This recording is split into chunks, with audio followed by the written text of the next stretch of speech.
신앙 고백하심으로 새벽 예배 드립니다.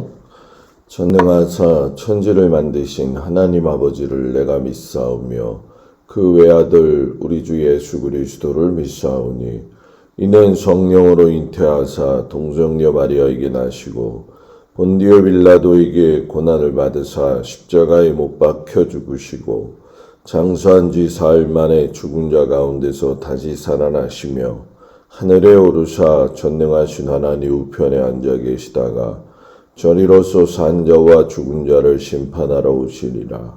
성령을 믿사오며 거룩한 공예와 성도가 소려교통하는 것과 죄를 사하여 주시는 것과 몸이 다히 사는 것과 영원히 사는 것을 믿사옵나이다. 아멘. 549장 찬양합니다.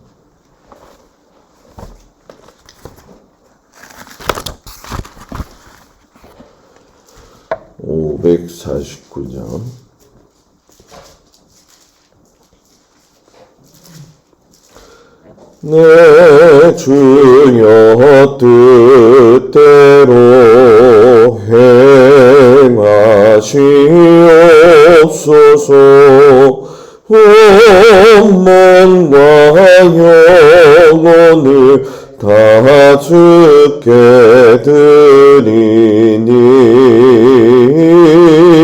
이 세상 고라가 주 인도하시고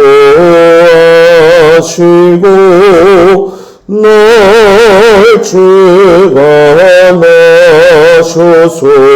뜻대로 하소서. 내 주여 뜻대로 행하시옵소서. 큰 근심 중에도 낙심케 마소서.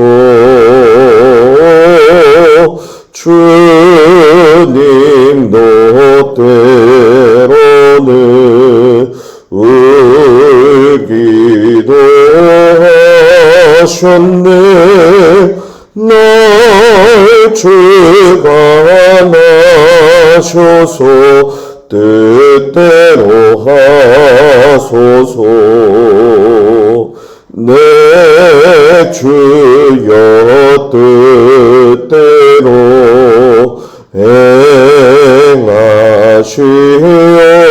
행하시옵소서. 내 모든 일들을 다 주께 맡기고 천성 향하여 고요히 가리니 살든지 죽든지 뜻대로 하소서. 아멘.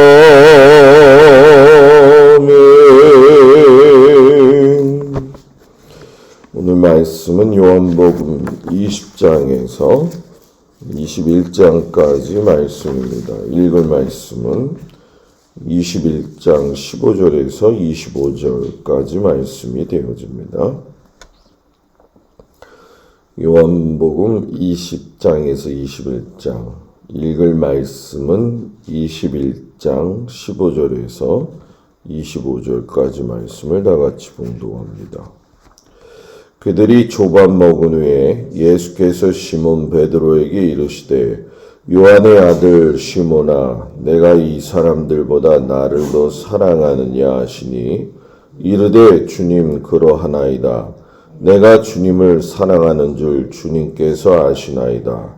이르시되 내 어린 양을 먹이라 하시고 또 두 번째 이르시되 요한의 아들 시몬아 내가 나를 사랑하느냐 하시니 이르되 주님 그러하나이다. 내가 주님을 사랑하는 줄 주님께서 아시나이다. 이르시되 나의 양을 치라 하시고 세 번째 이르시되 요한의 아들 시몬아 내가 나를 사랑하느냐 하시니 주께서 세 번째 내가 나를 사랑하느냐 하심으로 베드로가 근심하여 이르되 주님 모든 것을 아시오매 내가 주님을 사랑하는 줄을 주님께서 아시나이다. 예수께서 이르시되 내 양을 먹이라. 내가 진실로 진실로 내게 이르노니 내가 젊어서는 스스로 띠띠고 원하는 곳으로 다녔거니와 늙어서는 내 팔을 벌리리니 남이 내게 띠띠우고 원하지 아니하는 곳으로 데려가리라. 이 말씀을 하시면 베드로가 어떠한 죽음으로 하나님께 영광을 돌릴 것을 가리키심이로라. 이 말씀을 하시고 베드로에게 이르시되 나를 따르라 하시니 베드로가 돌이켜 예수께서 사랑하시는 그 제자가 따르는 것을 보니 그는 만찬석에서 예수의 품에 의지하여 주님, 주님을 파는 자가 누구오니까 묻던 자더라. 이에 베드로가 그를 보고 예수께 여짜오되 주님 이 사람은 어떻게 되었사옵나이까? 예수께서 이르시되 내가 올 때까지 그를 머물게 하고자 할지라도 내게 무슨 상관이냐? 너는 나를 따르라 하시더라. 이 말씀이 형제들에게 나가서 그 제자는 죽지 아니하겠다 하였으나 예수의 말씀은 그가 죽지 않겠다 하신 것이 아니라 내가 올 때까지 그를 머물게 하고자 할지라도 내게 무슨 상관이냐 하신 것이로라. 이 일들을 증언하고 이 일들을 기록한 제자가 이 사람이라. 우리는 그의 증언이 참된 줄 아노라. 예수께서 행하신 일이 이 외에도 많으니 만일 낱낱이 기록된다면 이 세상이라도 이 기록된 책을 두기에 부족할 줄 아노라. 아멘. 오늘도 주님 앞에 성도들을 축복합니다. 요한복음의 마무리가 되어지고 이제 내일부터 사도행전 말씀에 들어가게 되어집니다. 예수님이 아리마대 요셉에 의해서 이제 무덤에 장사되시고 나서 3일 후에 안식 후 첫날이 되어지죠. 아주 이른 새벽에 여인들이 예수님의 무덤에 찾아가게 되어지죠. 그때에 이제 예수님이 무덤에 계시지 않은 것을 발견하게 되어지는 게 20장 1절의 시작이 되어집니다. 그때 그 사람의 이름이 나오는데 아직 어두울 때 막달라 마리아가 무덤에 와서 돌이 무덤에서 옮겨진 것을 보았다. 이렇게 얘기를 하죠. 막달라 마리아가 이 광경을 보고서는 제자들에게 급히 달려가 가지고서는 예수님의 부재에 대한 소식을 알리게 되어져요. 이 요한복음을 보게 되면 아주 특징적인 게 한 가지가 있어요. 자신의 이름을 이야기하지 않고 항상 뭐라고 이야기하냐면 예수님께서 사랑하시던 그 제자다 이렇게 얘기를 해요.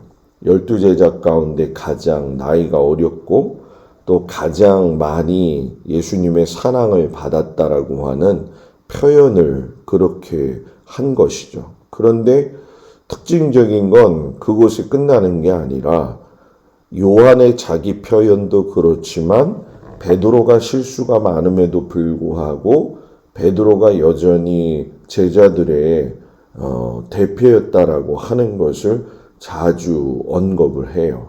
예수님을 3번이나 부인한 입장에서 본다고 한다면 세상적 관점에서는 질타의 대상이 될 것이고 또는 심한 경우에는 인정하지 않는 정도로 갈 텐데 이 요한복음이나 다른 곳 그리고 특별히 이제 요한복음에서 보게 되면 예수님 안에서 용서받지 못할 사람은 없다라고 하는 것을 강조하고 있지요.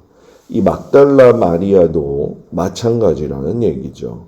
베드로와 요한과 더불어서 이 막달라 마리아의 말을 듣게 되어지는데 우리가 잘 아는 것처럼 이 막달라 마리아는 예수님께서 7 귀신 들린 여인을 고쳐주셨을 때에 그 여인이 바로 막달라 마리아입니다. 그러니까 죄가 가장 많았고 사람으로부터 제일 버림받았던 사람이 어쩌면 막달라 마리아인데 어떤 이들은 그런 얘기를 하더라고요. 요한복음을 보면서 왜 예수님은 빌라도에게 부활의 모습으로 나타나지 않으셨느냐, 이런 엉뚱한 질문을 하는 경우도 있어요. 그러나 그 질문에 대해서 우리가 답을 할 수 있는 것은 예수님은 빌라도에게 나타나지 않으신 것이 아니라 제자들에게 일단 힘을 실어주셔서 사도행전을 준비하실 수밖에 없는, 그리고 사도행전 시작을 통해서 제자들을 통해서 많은 사람들이 예수님을 만나게 되는 것이고 빌라도도 그 중에 한 사람이었다라는 거죠. 그만큼 비중면에서 본다고 한다면은 제자들은 당연히 예수님의 부활 소식을 들었어야 된다라는 거죠.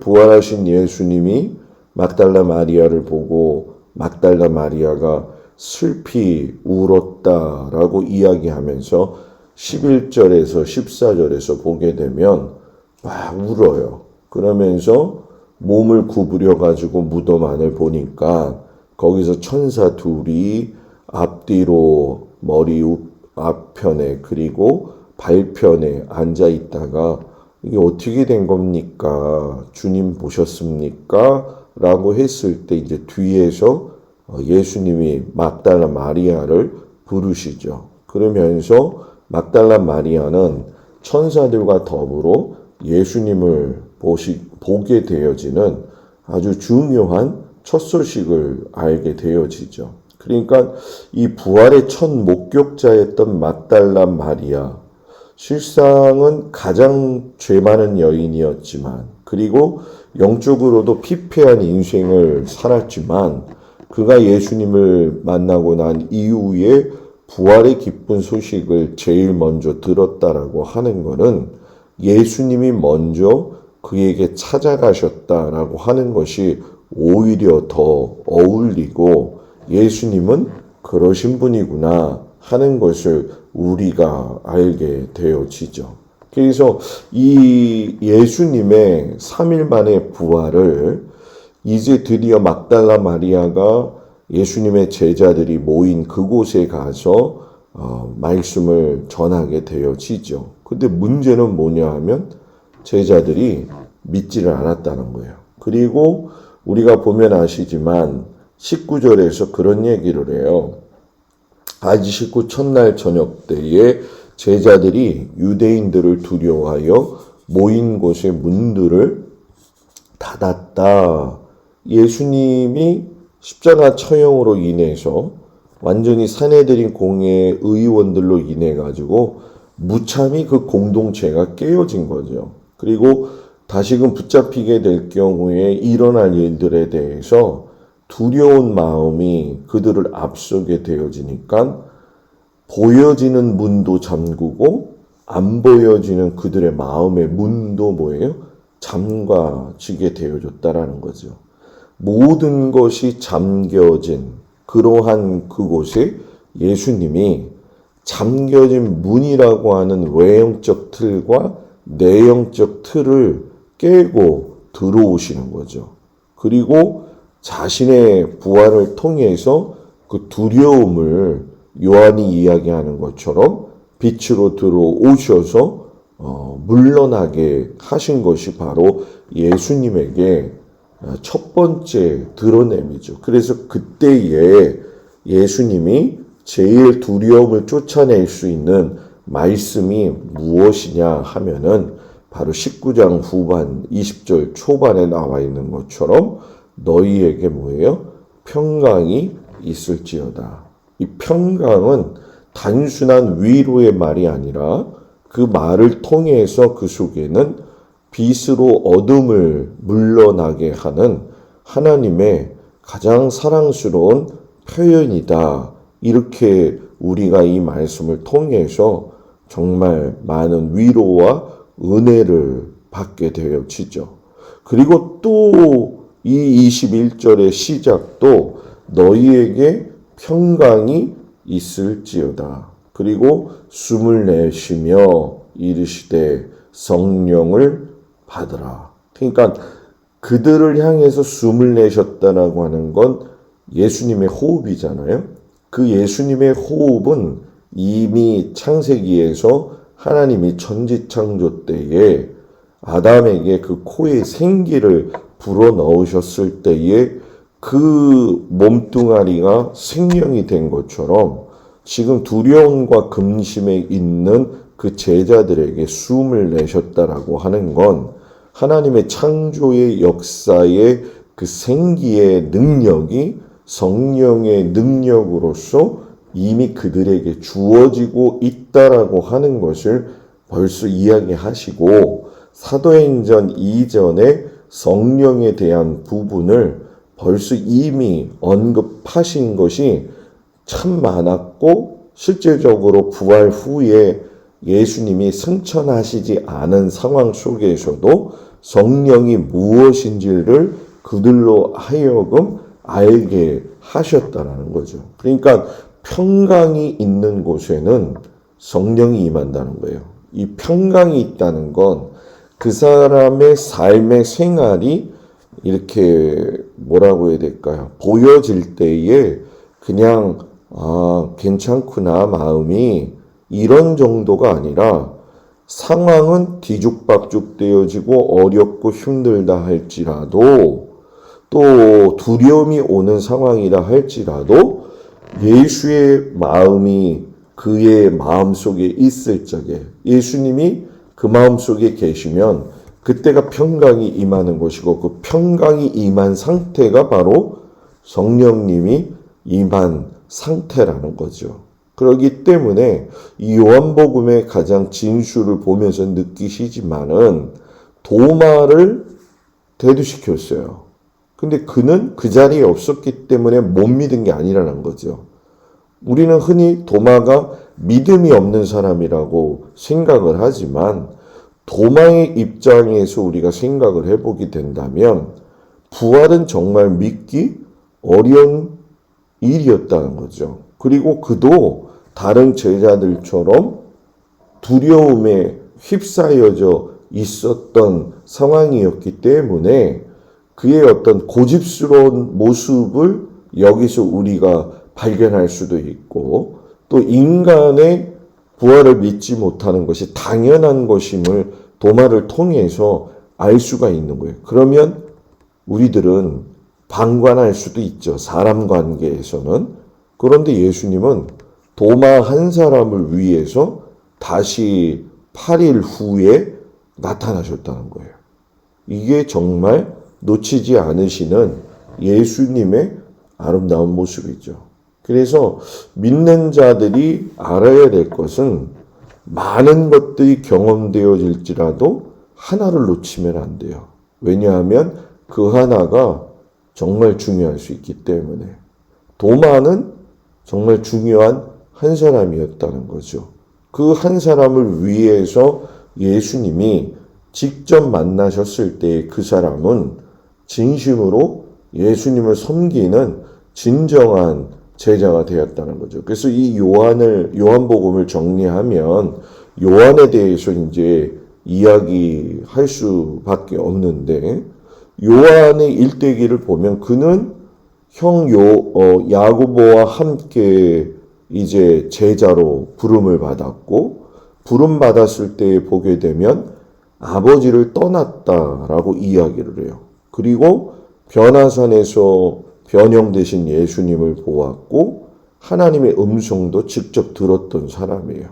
그리고 예수님의 품에 많이 안겨본 제자이고 또 좀 다르게 이 어머니가 늘 함께 예수님을 같이 쫓았다라는 거죠. 그리고 그 육신의 어머니가 이제 영적인 어머니로서의 어머니인 예수님의 어머니를 부탁받게 되어지고 끝까지 살아남아서 복음의 2세대들을 갖다가 가르치는 아주 중요한 일을 하게 되고 눈으로 직접 형의 순교까지 지켜보게 되어지면서 그는 예수님이 어떤 분인지를 알았기 때문에 요한복음 제자 중에서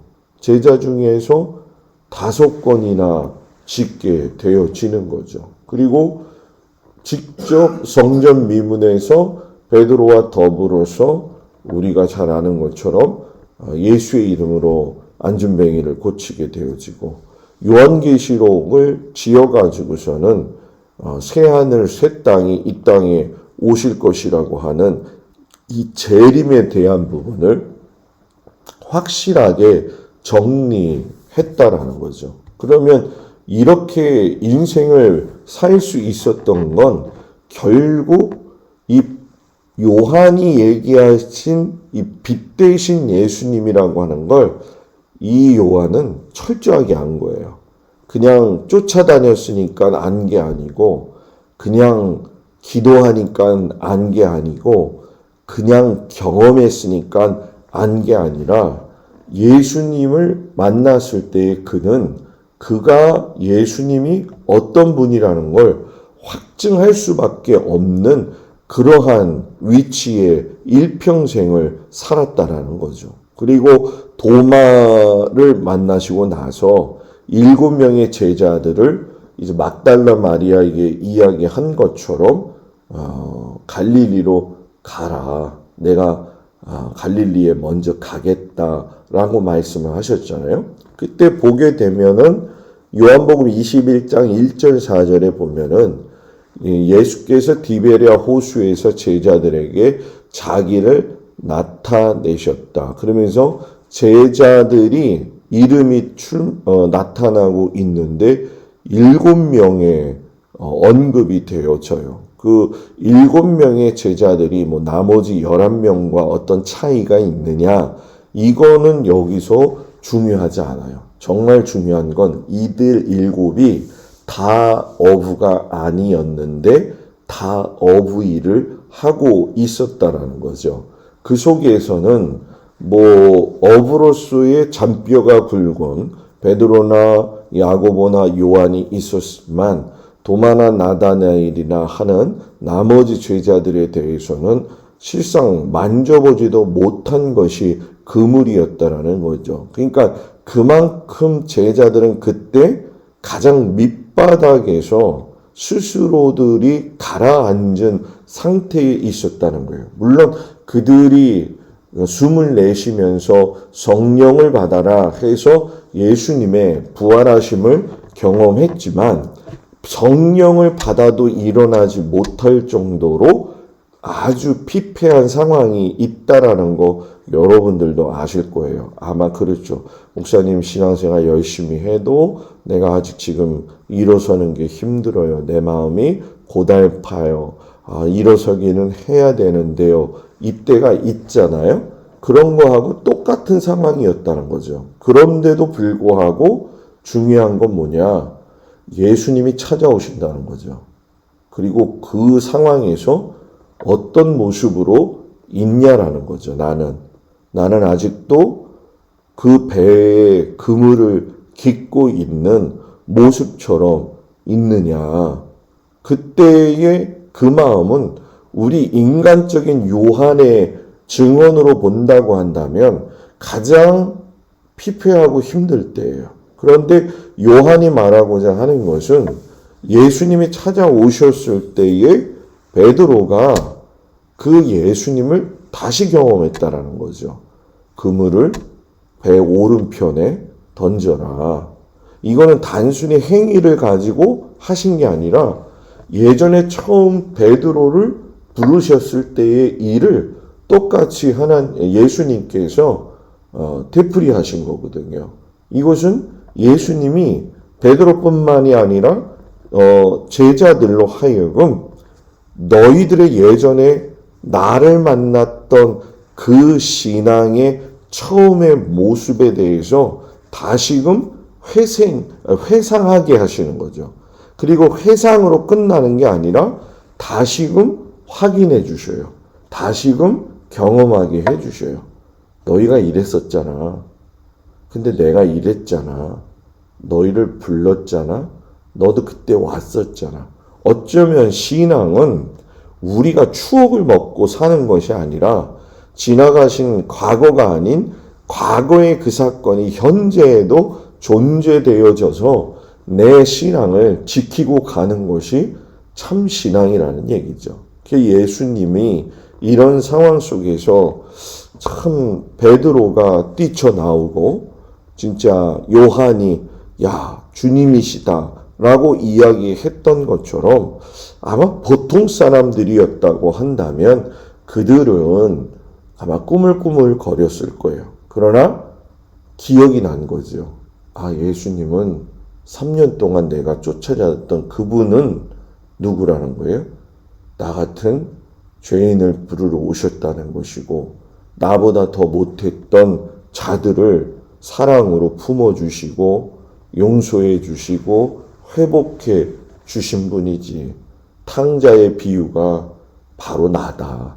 그거를 본인들이 알게 되어지는 거죠. 그리고 예수님은 그들을 먹이시고 또 입히시는 일을 하시는 거예요. 그래서 아침에 조반을 먹으면서 베드로에게 이야기하시죠. 베드로에게 이 3번이나 예수님이 강조하신 것은 이 강조점이 어디에 있는지를 봐야 된다는 거죠. 너가 날 사랑하느냐? 그러면 내 양을 먹여라. 이건 3번이라는 거예요. 너가 날 사랑하느냐?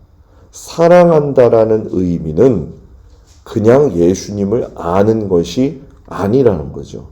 예수님이 사랑했다는 걸 경험했다면 너도 그 사랑의 주인공이 되어져야 된다는 거죠.